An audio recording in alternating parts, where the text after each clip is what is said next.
Ok, bueno, pues antes que nada, muy buenos días. Bienvenidos a la zona arqueológica de Sinsunzan. Mi nombre es Iván. Cualquier duda que tengan pueden preguntar con confianza. Bueno, vamos a iniciar nuestro recorrido en lo que fue un antiguo centro ceremonial, ya que todo lo que alcanzamos a ver el día de hoy abierto para la visita pública formaba parte de uno de los centros ceremoniales más importantes de la cultura purépecha, también conocidos como la cultura tarasca. Hay una diferenciación en los términos, hay una discusión todavía actualmente sobre cuál término debe de utilizarse. La gente que hoy en día actualmente conserva la lengua dicen que lo correcto sería llamarles purépechas, porque no se ha logrado un consenso de dónde surgió el término tarasco. De acuerdo a algunas fuentes históricas, dicen que el nombre de tarasco se lo pusieron los mismos españoles a este grupo por una mala interpretación de la lengua. Una de las teorías más aceptadas dice que cuando llegan los primeros españoles aquí a Michoacán, a Sinsunzan, son hospedados aquí en el centro ceremonial. Después regresan ellos a México Tenochtitlan a rendir su informe a Hernán Cortés, y junto con ellos se llevan algunas mujeres y los pobladores les empiezan a llamar tarasque en su lengua, que algunas personas han interpretado esta palabra como cuñado. Entonces los españoles, al no conocer la lengua, lo malinterpretan y piensan que Tarasque era el nombre del pueblo, y ellos modifican la palabra de Tarasque a Tarasco y les empiezan a llamar el pueblo de los tarascos. Es por eso que mucha gente dice que es incorrecto llamarlos así, aunque para el trabajo arqueológico se sigue utilizando el término, pero no con otro fin más que con la cuestión de homogeneizar a todos los pueblos, ya que dentro del territorio que conforma el territorio purépecha no era solo gente de habla que hablaba justamente esta lengua, el purépecha. También había gente de habla náhuatl, había gente otomí, había matlatzincas, y para nombrar a todos estos pueblos en su conjunto es a lo que en arqueología se le denomina como el grupo tarasco, no específicamente a la gente de habla purépecha. Pero bueno, este grupo estaba dirigido por un linaje gobernante que se hacían llamar el linaje de los Guacusichas o el linaje de las águilas, y ellos son los que controlan prácticamente todo este territorio que alcanzamos a ver aquí. Se considera el segundo territorio más grande en la época posclásica del periodo prehispánico, después del reino o el territorio de los mexicas, ya que estos dos grupos fueron contemporáneos. Tanto mexicas como purépechas vivieron al mismo tiempo, pero fueron grupos enemigos, porque ambos eran pueblos guerreros, siempre estaban en constantes guerras, conquistando, extendiendo su territorio. En cierto momento, pues ya los dos territorios chocan y empiezan a pelearse por los territorios. De acuerdo a algunas fuentes históricas, dice que duraron ellos cerca de 40 años en guerras peleando por los territorios. Y el pueblo mexica, cuando se enteran de la gran riqueza natural que tenía ese territorio, en varias ocasiones, por lo menos en 3 ocasiones, intentaron entrar y conquistar ese territorio, pero jamás pudieron vencer al ejército michoacano. Siempre fueron vencidos por la gente de aquí de Michoacán. A tal grado de que en cierto momento, cuando los españoles atacan México Tenochtitlan, al pueblo a quienes ellos recurren, los mexicas, para pedir apoyo, fue a la gente de aquí de Michoacán. Pero por todos estos conflictos que tenían, no quisieron brindarles la ayuda. ¿Ok? Todavía hay mucha gente que habla purépecha. Sí, aunque la gran mayoría se encuentran hacia la zona serrana de aquí de Michoacán. De acuerdo a algunas investigaciones, se dice que mucha gente que estaba concentrada aquí en la ciudad capital, ya que Sinsunzan era la capital del reino cuando llegan los españoles, muchos emigran justamente a la región serrana para escapar de los abusos de los españoles. Es por eso que toda aquella zona, lo que se conoce ahora como la meseta purépecha, es donde se concentra la gran mayoría de gente de habla purépecha. Sí, aunque todavía aquí en la región de la ribera del lago de Pátzcuaro también hay mucha gente que lo habla, pero la gran mayoría se encuentra en allá. Ok, bueno, continuando, aquí tenemos este mapa de lo que es el lago de Pátzcuaro, que tenemos justo acá enfrente, y tenemos 3 de las principales ciudades del pueblo purépecha. Bueno, el pueblo purépecha no es originario de aquí, de esta región del lago. Ellos llegaron en una migración aproximadamente en el año 1200 después de Cristo, pero llegan primero acá, en la región norte, en un lugar conocido como Guayameo, muy cerca de lo que es Santa Fe de la Laguna. Después de algunos años se vuelven a mover y finalmente llegan a lo que es la ciudad de Pátzcuaro. Durante ese momento, al frente del grupo estaba un personaje de nombre Tariacuri, que es considerado como uno de los gobernantes más importantes de la historia purépecha. Él funda justamente su primer ciudad en lo que es Pátzcuaro. Y cuando ellos llegan, pues toda la ribera del lago ya estaba habitada por diferentes poblaciones, no era un lugar despoblado. Entonces empiezan a hacer algunas alianzas con gente de aquí, incluso Tariacuri es hijo de un gobernante purépecha, con una persona que vivía en una de las islas de aquí, una mujer que procedía de una de las islas de aquí del lago.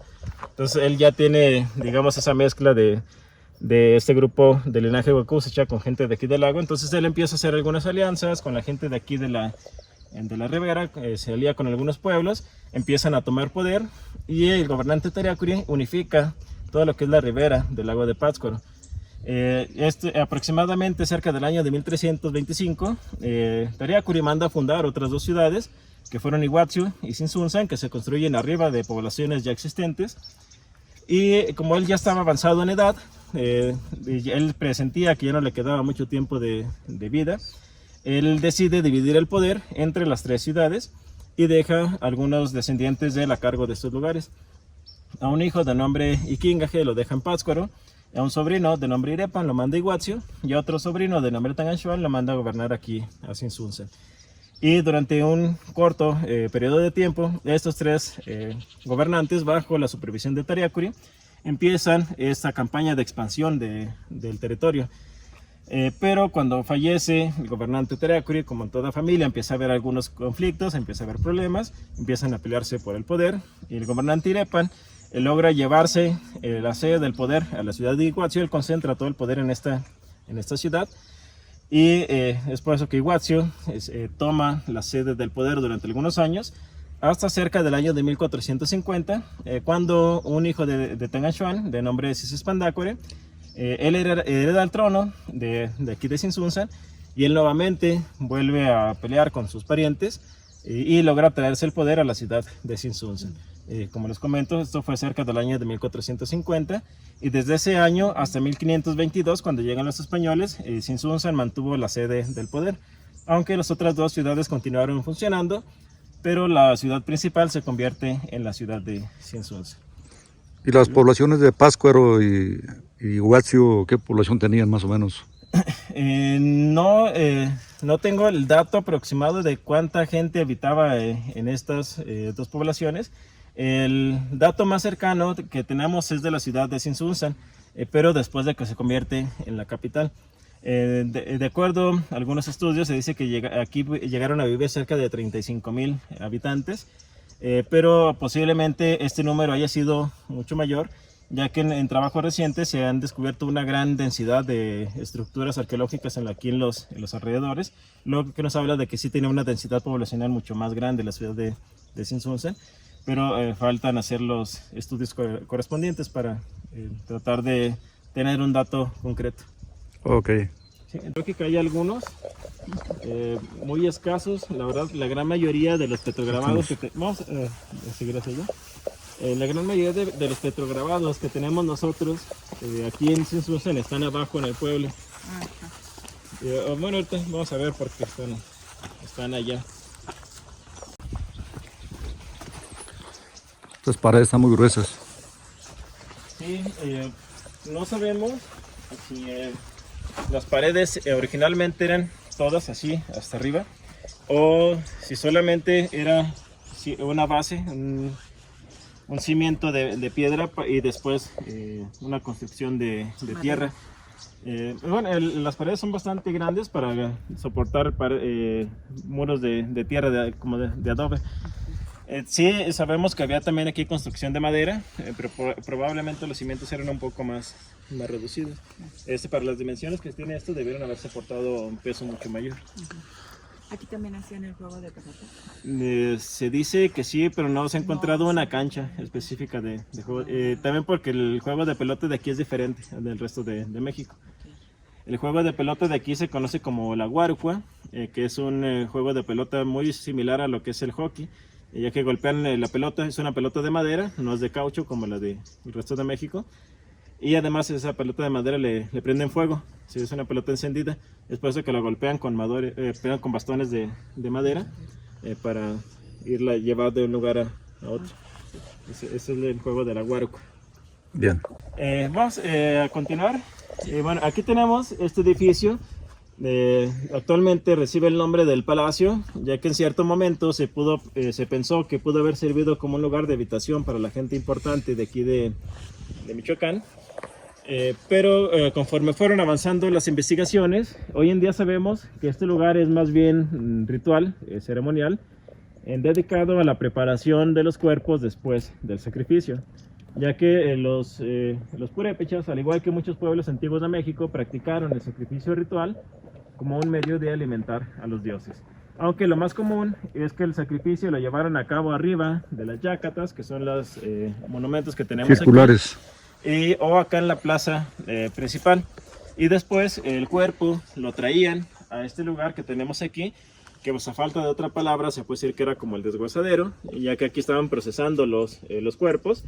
Hay restos humanos que tienen evidencias de corte en las articulaciones, lo que nos indica que los cuerpos estaban siendo desmembrados, le estaban cortando brazos, piernas y la cabeza. Hay reportes también de los primeros españoles que dicen que aquí en Tzintzuntzan había también estos altares de cráneos, muy parecido al Zompantli de los mexicas, pero no dicen en dónde estaba, solo dicen que aquí había uno, pero no dicen dónde estaba ubicado. Pero es muy probable que haya estado ubicado, si no estaba en el interior de este cuarto, que estaba por aquí en los alrededores, ese Zompantli. Y los huesos largos de los brazos y piernas pudieron haber sido utilizados en algunas ceremonias, ya que se han encontrado huesos que estaban ranurados, quizás fueron utilizados como instrumentos musicales. Y las partes del cuerpo que no les interesaban, o cuando terminaban de hacer las ceremonias con los huesos, lo demás lo arrojaban hacia abajo del muro que tenemos de este lado. Y hay unos pasajes también de la historia purépecha que dicen que arrojaban los cuerpos a los herbazales, a los cuerpos de hierbas. Los arrojaban también como un medio de alimentar a los dioses, ya que algunas aves estaban asociadas con sus deidades, especialmente las águilas, estaban relacionadas con el dios solar, que era su dios más importante. Y entonces al momento de que ellos arrojaban los cuerpos, todavía con carne, pues bajaban las águilas, alimentaban los opilotes y después se iban. Entonces de esta manera estaban alimentando a los dioses. Pero todo lo que es este sector de acá, lo que tenemos alrededor de este muro, es un área conocida actualmente como el osario, que un osario es una gran concentración de huesos. Se han hecho algunas excavaciones y se ha encontrado una gran cantidad de restos humanos que aún permanecen enterrados de este lado. Lamentablemente, pues la gran mayoría están ya deshechos, muchos pulverizados, muchos en fragmentos bastante pequeños. Pero son pocos los que se conservan completos o casi completos. Ya eso los estudian. Sí, pero para darnos una idea de la cantidad de personas que fueron sacrificadas en este lugar, la última excavación que se llevó a cabo aquí fue a inicios de este año. Se trató de definir la profundidad que tiene esa capa de huesos, ya que es un relleno de puro hueso, no tiene tierra, no tiene piedras, puro hueso humano. Se excavó cerca de 1,5 metros de profundidad y no se llegó al fondo. Se estima que tenga cerca de 2 metros de profundidad esa capa de huesos humanos. Eso está por aquí. Sí, está acá, justo acá abajo, si quieren acercarse. Así que cientos o miles fueron sacrificados. Deben haber sido miles de personas realmente, pero estamos hablando que fue en un periodo de tiempo de aproximadamente 200 años que estuvo activa la ciudad, no fue de un momento a otro. Nada más, con cuidado. Bueno, este es el muro de lo que se conoce como la gran plataforma. Aquí alcanzamos a ver otro nivel. Bueno, ahí donde está el árbol, vemos que hay un corte hacia abajo. Probablemente ahí en algún momento alguien le hizo un corte y se llevó todo lo que formaba parte del osario. Y de ahí, del árbol, hacia acá más o menos, hacia donde está este murito de piedra, sabemos que aún hay una gran cantidad de restos humanos. Es un área aproximadamente, son cerca de 80 metros, entre 60 y 80 metros de largo y aproximadamente 2 metros de profundidad de puros restos humanos. que realmente eso es algo que no se ve en ninguna otra zona de México, porque prácticamente estaban conformando o construyendo un muro con puros restos humanos. Eso no lo vemos en ninguna otra parte de México, excepto acá en el área purépecha. Esos son los que te digo que vi. No, sí, los petrograbados, perdón, bueno, esos no sabemos la fecha exacta de cuando se elaboraron. Es muy difícil saberlo. Y aparte estaban distribuidos en varias partes de aquí del sitio. No estaban ubicados específicamente ahí. Entonces, durante un proyecto de investigación que fue en el año 2012, se reunieron todos para tenerlos más a la mano, y no tener que estarlos buscando. Pero no sabemos si pertenecen a la época de ocupación de este lugar o si ya los habían hecho desde antes y únicamente pues, los dejaron allí. Es muy difícil saberlo realmente. ¿Hay algún museo aquí? Sí, tenemos el museo de sitio. Acá, lamentablemente, el día lunes no se abre. No se abre el museo. Pensamos que la zona arqueológica también iba a estar cerrada. No, la zona sí, solo el museo se cierra. Pero bueno, vamos a continuar hacia acá, por favor. Vale. Okay. Bueno, aquí tenemos una maqueta de lo que es la zona arqueológica de Sinsunza. Aunque bueno, hay algunos datos o algunas cosas que hay que ir corrigiendo, ya que es una maqueta que, si mal no recuerdo, fue elaborada hace un poquito más de 20 años. Entonces, de acuerdo a las nuevas evidencias arqueológicas, tenemos nuevos datos. Y para empezar, bueno, esto sería lo que se conoce como la gran plataforma. Ahorita la vamos a ver más clara ya afuera. Y de acuerdo a la interpretación de varios arqueólogos, decían que al frente de esta gran plataforma había esta escalera que daba acceso a la parte alta donde estamos nosotros ahora.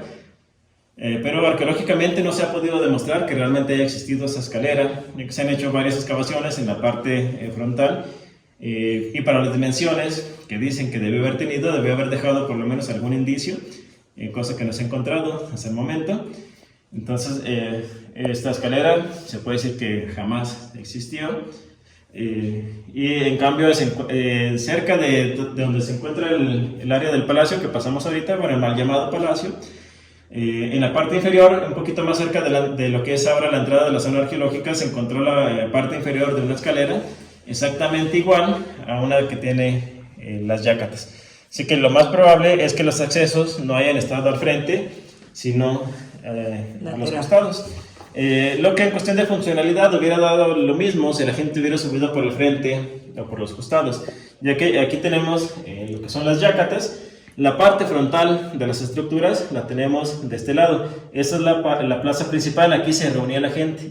Entonces, si la gente hubiera entrado por aquí, de todos modos hubieran tenido que dar la vuelta para llegar a la plaza principal. En cambio, si ya hubieran entrado por la parte lateral, ya entran directamente a la plaza principal.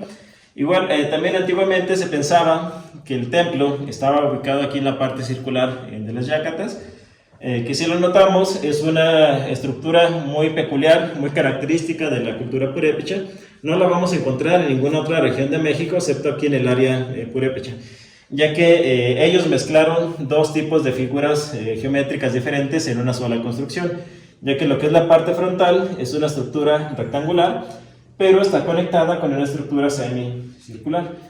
Y en México, en el resto del país, tenemos edificios que tienen una base cuadrada, algunos son rectangulares, otros son totalmente circulares, y únicamente aquí en el área purépecha encontramos mezclas de dos formas diferentes en una sola construcción.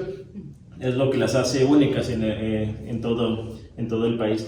Aquí en el estado se han encontrado varias de estas estructuras, pero las únicas abiertas al público son las que tenemos aquí en Sinsunza.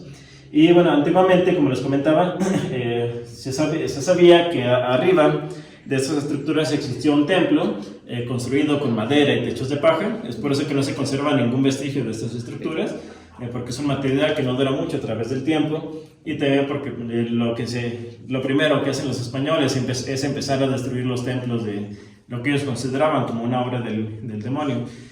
Y durante muchos años se pensaba que el templo estaba construido acá en la parte circular, aunque aquí realmente lo representaron bastante pequeño para las dimensiones que tenía esta estructura. Hoy en día se piensa que el templo estaba ubicado aquí, en la parte rectangular, y aquí atrás, bueno, aquí en la parte circular se piensa que estaban los fuegos sagrados, ya que, como les comentaba, el dios principal de los purépechas era el dios del sol, que tenía el nombre de Curicauri, y se pensaba que una manifestación del dios aquí en la tierra era a través del fuego. Es por eso que estos fuegos que estaban encendidos arriba de las yácatas se consideraba como un fuego sagrado, el cual debían mantener encendido durante todo el año, porque dejarlo apagar significaba una ofensa para los dioses. Esto era tan importante que dejar apagar, el no traer leña para los fuegos sagrados era considerado como un delito. Que todas las personas del reino, incluyendo el mismo gobernante, debían de cumplir con esa obligación. No había ninguna persona exenta de cumplir ese mandato. Esto es fuego. Aquí están representando el templo. No, pero aquí realmente debía haber estado un fuego, encendido un fuego. Y aquí, en la parte rectangular, un templo. Una edificación un templo de madera con techos de paja. Bueno, aquí tenemos una exhibición temporal de un par de cráneos humanos. No son pertenecientes aquí a la cultura purépecha ni a Zinzunzan. Fueron encontrados en el actual municipio de Álvaro Obregón, de aquí de Michoacán, en una comunidad conocida como La Mina, muy cerca de lo que es el lago de Cuitzeo. Básicamente, esta exhibición es para dar a conocer la importancia a la gente la importancia que tiene preservar los vestigios arqueológicos, porque gracias a ellos se puede recuperar una gran cantidad de información sobre la forma de vida de las culturas antiguas. Y bueno, la exposición dice lo que nos cuentan nuestros antepasados o los huesos que hablan, se puede decir de alguna manera, ya que de acuerdo a los estudios que se han hecho en estos cuerpos, se ha rescatado mucha información. Sobre todo sabemos que la población que habitó en este lugar, que fue una población un poco más antigua que el pueblo purépecha, ellos ya tienen una sociedad dividida en diferentes niveles sociales. Esto lo sabemos porque este cráneo que tenemos aquí, si lo notamos, tiene un trabajo de lo que se conoce como mutilación dental, que es la modificación intencional de los dientes. Notamos que lo que son los dos dientes delanteros, los dos incisivos de arriba, están modificados, no tienen la forma anatómica de los huesos, perdón, de los dientes, y sabemos por varias culturas que este tipo de trabajo solamente lo podía hacer la gente de un nivel social elevado, ya que no cualquier persona podía realizarse este tipo de trabajos, que muchas veces estaba asociado con una cuestión estética, era como algo bien visto para la época. Y en esta cultura se han encontrado también algunos de los trabajos dentales más antiguos de lo que es aquí la región occidente de México, para tratar algunas enfermedades, ya que se estudiaron todos los cráneos de varios individuos que se encontraron, y en ellos acá tenemos las imágenes de un trabajo dental que actualmente lo llamaríamos una endodoncia. Es la perforación de uno de los dientes pues actualmente lo hace para extraer y matar el nervio.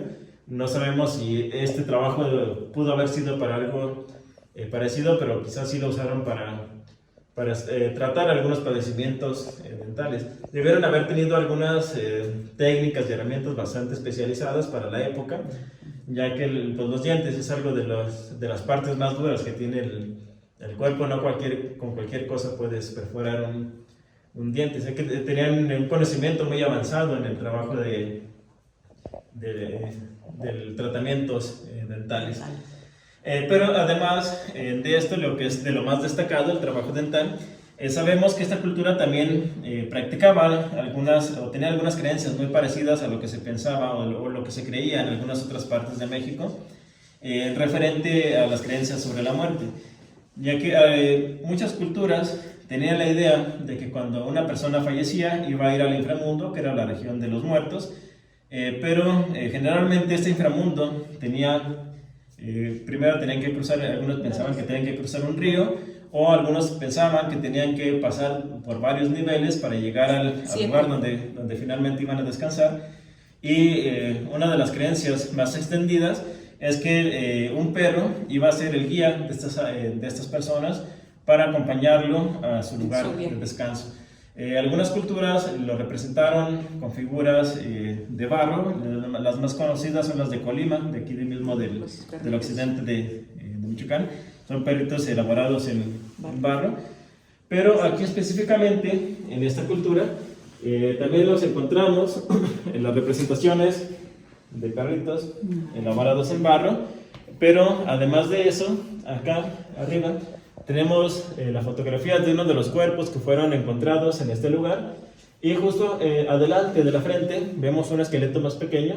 Es justamente el esqueleto de un perro, que es muy probable que cuando esta persona falleció hayan sacrificado a este perrito y lo enterraron junto con él para que fuera su guía y lo acompañara en su viaje a través del inframundo. Así que eso nos habla de que esta cultura también tenía unos rasgos muy similares a la religión, de lo que se conoce como la religión mesoamericana.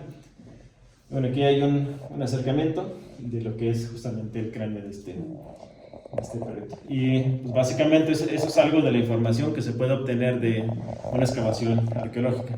A mí me gusta mucho utilizar esta exhibición para darle a conocer a la gente justamente la importancia que tiene el preservar los vestigios arqueológicos y no alterarlos, porque cualquier cosa que se mueva ya se pierde una gran cantidad de información. Y es mejor, si uno se entera de algún lugar donde hay algún vestigio arqueológico, pues mejor dar aviso a las autoridades para que los especialistas se encarguen de recuperar todo lo que hay y tratar de tener la información específica, en la que no se pierda la información.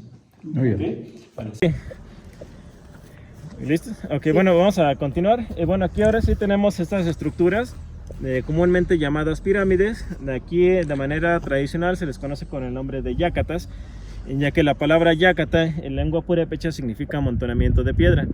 Aunque bueno, como una interpretación personal, yo pienso que el nombre de yácatas se le dieron después del abandono del sitio, después de la conquista española, ya que cuando llegan los primeros españoles, como les comentaba, pues habían sido hospedados aquí en el centro ceremonial.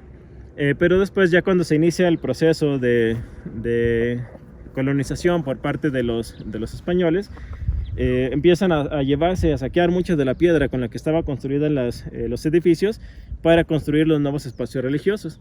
Eso provoca que las estructuras se debiliten, se caigan, se derrumben, y después de ese momento, pues ya lo único que se veían eran montones de piedra. Y entonces, aquí en el estado, en algunas partes donde todavía se habla la lengua, a cualquier montón de piedra le llaman yácatas, no necesariamente que tenga esta forma. Es por eso que yo lo interpreto de esa manera, de que el nombre de yácatas se le dieron después del abandono, después de que se decaen las construcciones, y ya se les queda así el nombre de manera tradicional. Pero como les comento, pues es una interpretación personal. Cualquier otra persona les podría decir algo diferente. Bueno, las construcciones, como veíamos en la maqueta, a cierta altura se nivelaba, y en la parte de arriba era donde estaba construido el templo. No tenemos una altura exacta de las construcciones, porque muchas estaban ya muy deterioradas cuando empiezan a trabajar los arqueólogos, estaban muy destruidas. Entonces no podríamos asegurar una altura exacta para las construcciones, pero se estima que estaba cerca de entre los 12 y 14 metros de altura de las yácatas, más aparte cerca de otros 2,5 metros del templo que tenía en la parte superior, en la cima. Aquí también, sí, dígame. Aquí en esta parte frontal es donde no han encontrado escaleras como vestigios, lo que decías. Bueno, justamente aquí en la parte frontal, bueno, esto que tenemos aquí es un muro de contención de lo que se conoce como la Gran Plataforma. Que bueno, este edificio, esta plataforma, es una estructura totalmente artificial, construida a través del trabajo de la mano del hombre, no es algo natural, y se considera como uno de los monumentos arqueológicos más grandes de lo que es el occidente de México, en cuestión de volumen, no tanto de altura, ya que la plataforma mide cerca de 450 metros de largo por 250 de ancho. La altura promedio varía entre los 9 y 10 metros de altura, pero si la ve uno desde abajo, parece ser mucho más alta, porque está construida arriba de otra plataforma más antigua, que es esta que tenemos justo allí abajo. De acuerdo a algunos datos, algunos estudios, se piensa que esta ciudad de Sinsunsan fue construida, o este centro ceremonial fue construido a través de diferentes etapas. En un principio se pensaba que las yácatas igualmente pues habían sido construidos a través de diferentes etapas de tiempo. Hoy en día sabemos que se construyen durante un solo momento, y lo que sí fue construido en varias etapas fue esta nivelación que tenemos aquí. Posiblemente cuando se manda a construir el primer asentamiento de Sinsunsan, cerca del año de 1325, se haya construido esa primera nivelación. Ya que si lo notamos, allí enfrente hay otra construcción como una especie de rampa que va bajando. Es lo que se conoce como la rampa de acceso. Es por donde llegaba la gente, por donde entraba la gente al centro ceremonial. Es por eso que como ahí está el acceso, se pensaba que ahí estaba la escalera que daba acceso a la parte alta donde estamos nosotros. Pero se han hecho muchas excavaciones ahí y no se ha encontrado ningún indicio de que haya existido esa escalera. De acuerdo a los nuevos datos que tenemos, nuevas interpretaciones, posiblemente sí pudieron haber planeado construir una escalera, pero quizás no se llegó a concretar, porque lo primero que se construye es ese nivel de ahí. Después aquí tenemos otro muro, quizás eso está marcando un segundo periodo de construcción, y por último se construye este nivel que tenemos justamente aquí arriba. Y ya una vez que se construye y se nivela todo esto, se inician a construir las yácatas. No tenemos un dato exacto, pero probablemente cuando llegan los españoles, todo lo que alcanzamos a ver aquí tendría entre 20 y 30 años construido. Realmente era algo muy nuevo cuando llegaron los españoles, y pues ellos se dedican a empezar a destruirlo. Así es, justamente. Y bueno, si nos acercamos hacia acá, vemos cómo estaban originalmente las yácatas. Ya que, como vemos, la yácata tiene la presencia de dos tipos de piedra, básicamente. Aquí arriba tenemos una piedra gris que se conoce como piedra laja, que es lo que conforma prácticamente toda la parte interior de la yácata. Iban construyendo ellos muros de piedra con esta piedra laja, y después la rellenaban con piedra, lo que se conoce también como piedra bola. Y así iban construyendo un muro, lo rellenaban, después construían otro muro afuera, más grande, y lo iban rellenando, hasta que finalmente tenían ya la forma y el tamaño deseado. Ya una vez que terminaban de hacer la construcción con piedra laja, se le daba un recubrimiento final con esta piedra más oscura que tenemos aquí. Es piedra volcánica, lo que en el centro de México se conoce como tezontle, es exactamente lo mismo. Pero aquí en lengua purépecha se conoce como janamu, esta piedra. Es lo que conformaba digamos como el acabado de la construcción. Y de acuerdo al estudio que hizo un arqueólogo en el año 2008, dice que además de que las yácatas estaban recubiertas con esta piedra, también estaban pintadas con un pigmento mineral elaborado con la misma tierra de aquí de la región, en un tono que se le llama aquí como rojo charanda, que es un tono entre rojo y naranja. Algo muy parecido al tabico, al ladrillo actual. Sí, ayer lo vimos. Y es por eso que se piensa que las yácatas, además de estar recubiertas como este muro que tenemos aquí, también estaban pintadas en ese color. Residuo? Hay algunas partes donde se alcanza a ver la coloración en las partes de lo rojo. Así es. Aquí alcanzamos a ver un poco, Sí. por ahí, aquí ya de allá, aquí ya otra. Lo que realmente debe haber sido algo muy llamativo, haber visto las yácatas desde lo lejos y en ese color rojo. Y sobre todo también en la noche, con el fuego encendido acá en la parte alta, iluminando estas partes también en color rojo. ¿Cuántas estructuras son? Son yácatas. 5, ¿no? Y bueno, como les comentaba hace un momento, en varias partes de estas yácatas había algunos petrograbados, pero lamentablemente aquí ya son pocos los que se conservan. La gran mayoría ya se encuentran allá abajo en el espacio lo que conforma el área colonial de aquí del pueblo de Sinsunsan, porque mucha de la piedra de construcción se la llevan para construir los nuevos templos. Este que se alcanza a ver aquí es el Templo de la Soledad, es del siglo XVII. Oculto atrás de los árboles está el Templo de San Francisco de mediados del siglo XVI, y justo a un lado está el convento franciscano, también del siglo XVI, de la misma época del templo. Y esos 3 edificios prácticamente en su totalidad están construidos con este tipo de piedra. Pero en varios trabajos que se han hecho en la parte de allá abajo en el pueblo, de varios trabajos de restauración, si lo notamos, las fachadas de los templos son de color blanco. Pero si tienen la oportunidad de bajar y visitar ese espacio, van a notar que en las paredes hay muchos recuadros oscuros. Son lugares en donde se han encontrado algunos grabados y se decidió dejarlos así expuestos para poder ver el trabajo de grabado en piedra de los purépechas. Aquí, de los pocos que se conservan, no sabemos exactamente de dónde. Uno de los yacimientos más cercanos de esta piedra, al menos del que yo tengo conocimiento, está muy cerca de Morelia. Es un lugar que actualmente se conoce como San Nicolás Obispo, donde trabajan hoy en día los molcajetes. Hay un yacimiento ahí muy grande de este tipo de piedra. Y por aquí se alcanzan a ver algunos de los grabados que se conservan. Aquí tenemos justamente uno. Está representando a una persona. Y aquí tenemos otro. Son estos elementos circulares. Y algo de lo que abunda mucho por aquí son este tipo de representaciones, en este tipo de eses como en espiral. Decoraciones, ¿será? Realmente no sabríamos a ciencia cierta qué significan los grabados, porque la cultura que los hizo no dejó ningún registro escrito del significado. Ahorita lo que se trata de hacer es interpretar un posible significado en base a algunos estudios históricos, pero digamos que todos son aproximaciones. A ciencia cierta no podríamos asegurar que realmente sí sean ese significado.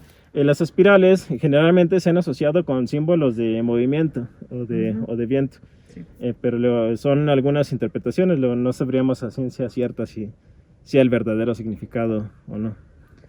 Ok, bueno, vamos a seguir hacia acá. ¿Qué dices de los purépechas? ¿Hay o algo que...? Hay algunos códices, pero de los que se tiene conocimiento todos fueron elaborados ya después de la conquista. Un códice prehispánico como tal de aquí no se ha encontrado ninguno hasta la fecha. Todos los que tenemos ya fueron elaborados después de la conquista española.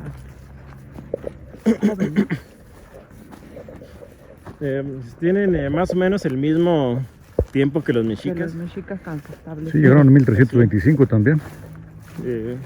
Pues eran grupos muy similares en varias cuestiones. Lo único que los diferenciaba, si se puede decir, es la lengua y algunos aspectos de trabajo de los metales diferenciaban a estos. Y con relación a sus gobernantes, ¿hay alguna relación de todos los que gobernaron aquí a los purépechas? Sí, bueno, vamos a continuar aquí, que vamos a ver ya la última parte. Bueno, aquí para la región purépecha no tenemos tantos registros escritos como por ejemplo en el área mexica, que hay una gran cantidad de textos que plasman sobre la historia, la cultura, la religión mexica. Aquí realmente son muy pocos los textos que tenemos. El más conocido es un texto que se llama La Relación de Michoacán, y en ese libro hay una lámina donde se plasma todo el árbol genealógico de los gobernantes purépechas. Ahí vienen todos. No, bien. Pero desde que se establecen aquí en Michoacán, no es la genealogía de todos los gobernantes, porque como es un pueblo que venía migrando, solamente empiezan a contarlos desde que ellos se establecen aquí en Michoacán. Los anteriores no los conocemos. Pero bueno, vamos a ver ya la última parte de la explicación.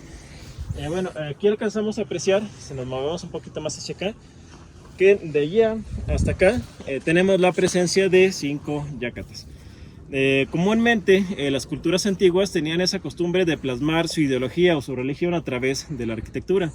En este caso aquí en Tzintzuntzan no es la excepción, ya que de acuerdo a varias interpretaciones se piensa que el hecho de que sean 5 yacatas está relacionado con uno de los aspectos religiosos de la cultura purépecha, ya que pues, generalmente la religión era lo que dirigía o lo que regía toda la vida de los pueblos antiguos, y en particular una creencia muy distribuida también a lo largo de México, de las culturas mexicanas, o mesoamericanas, es que se pensaba que el universo estaba dividido primero en tres planos superpuestos, uno arriba del otro, muy parecido a lo que se cree hoy en día, pero con significados diferentes, ya que se creía que había una región celeste donde únicamente habitaban los dioses.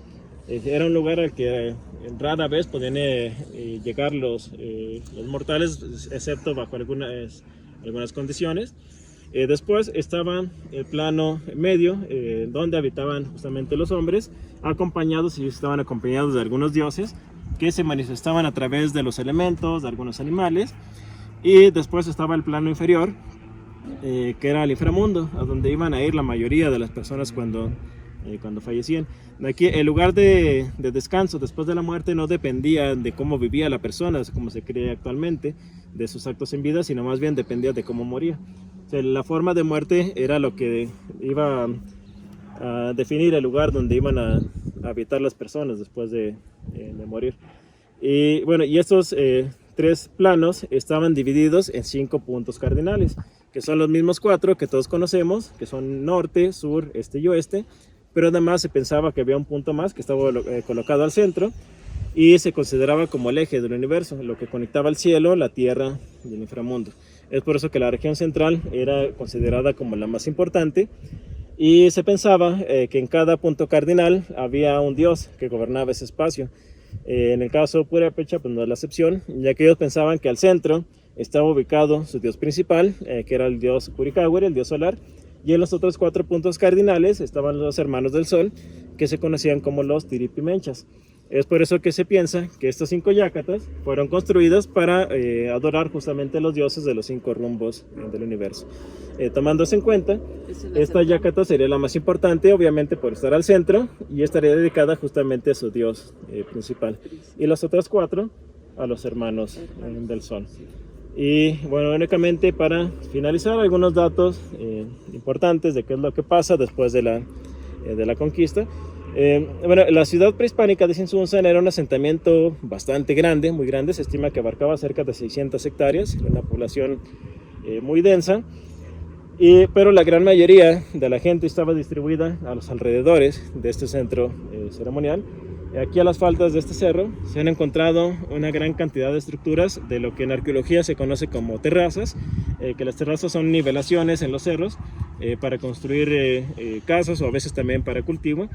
De acuerdo a un estudio reciente que se hizo hace poco, se hizo un escaneo con una nueva tecnología que se conoce como tecnología LIDAR, y gracias a ese estudio se descubrieron más de 1100 estructuras arqueológicas, específicamente terrazas, que eran utilizadas para las viviendas, lo que nos hablan de que esta población tenía una gran densidad de gente viviendo aquí en este lugar, que para ser la capital pues no es algo extraño que haya tenido tanta cantidad de población. Y hacia arriba de este cerro tenemos ubicadas otras estructuras. Hay otra plataforma más o menos de la mitad del tamaño de esta, quizás un poquito más grande, y en ese sector tenemos ubicadas otras 2 yacatas más que lamentablemente están ahorita fuera del área de visita. Son propiedad privada, esperemos en algún momento se puedan recuperar. Y justamente en ese nivel superior se piensa que es donde estaba el verdadero palacio del gobernante, y no casi el inicio que pasamos, ya que para ser un lugar de habitación para la gente importante de aquí de Zinzunzan, debía estar en un espacio más restringido, más custodiado, y no en un lugar donde continuamente estaba pasando una gran cantidad de población. Pero no son los únicos espacios religiosos que tenía Zinzunzan, ya que igualmente aquí a las faldas de este cerro, no se ve por la vegetación, pero también se conserva ahí una enorme plataforma, casi de la mitad, casi del mismo tamaño que esta, varía por 50 o 60 metros de diferencia solamente de largo, pero aún se conserva esa plataforma.